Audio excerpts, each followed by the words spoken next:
I'm Demetriana Osprey from the Nonprofit VA. I offer virtual assistant services to nonprofits and socially responsible businesses so we can work together to make the world a better place.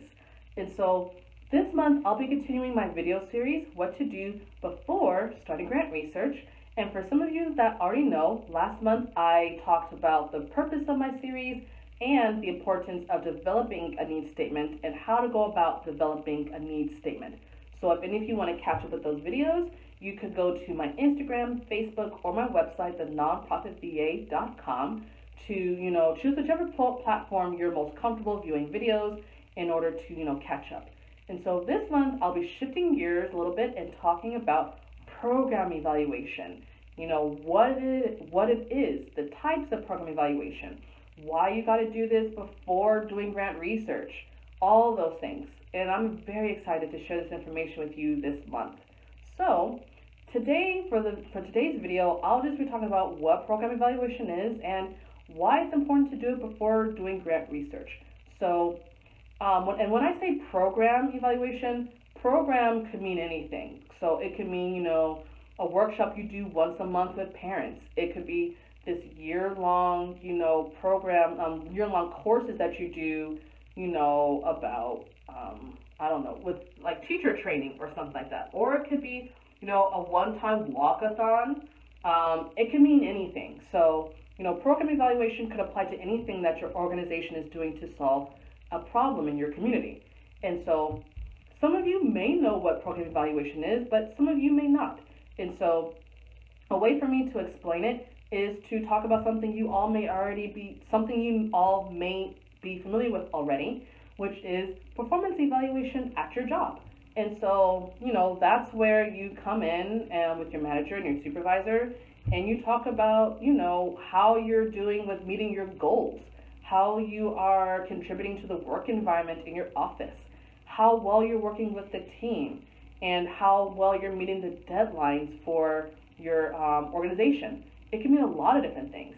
And so program evaluation is pretty much the same thing. We're looking to measure the performance of a program, looking to see how, operations-wise, how the staff are doing with the program, what participants think of the program, what kind of impact it's making on the community. Is it on track with meeting the goals and objectives that your organization set for the program? So program evaluation could be measuring a lot of different things. And grant makers, they want to see that your organization is thinking long-term in terms of how the program is on track with solving the problem that your organization and your community has addressed.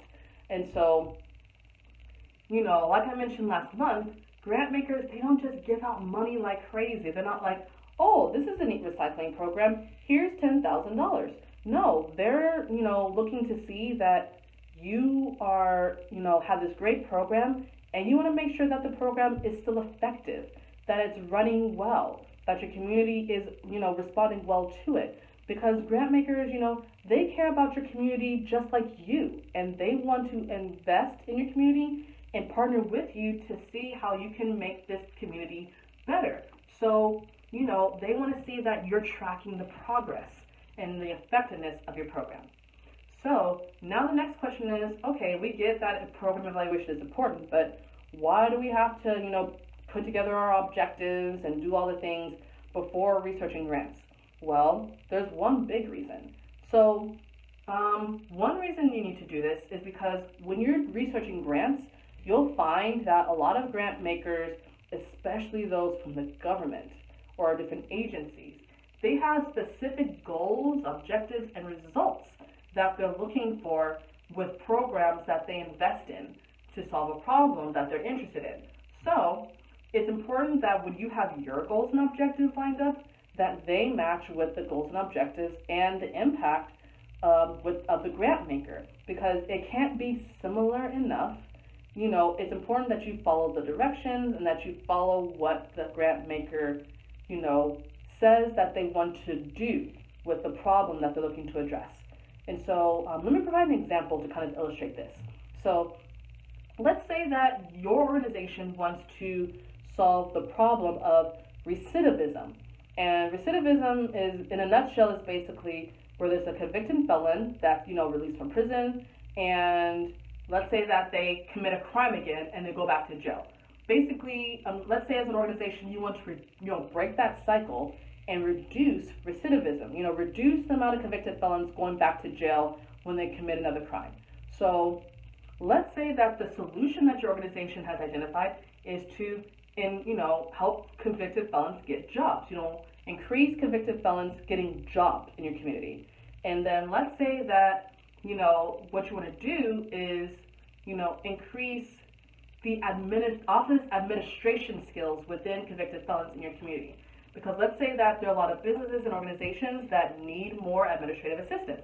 And so your program is looking to train convicted felons in these skills, like let's say you want to increase typing skills from 20 words per minute to 100 words per minute by the end of your program.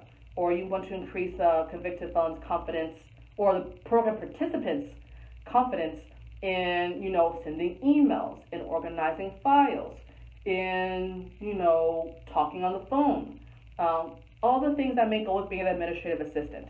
And so let's say that those are your specific goals and objectives for your program.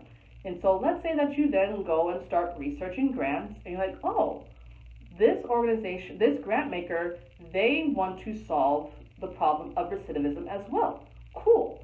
Okay, and then let's say that they also want to increase jobs within convicted felons in order to solve this problem. And you're like, oh, okay, cool, that looks similar enough.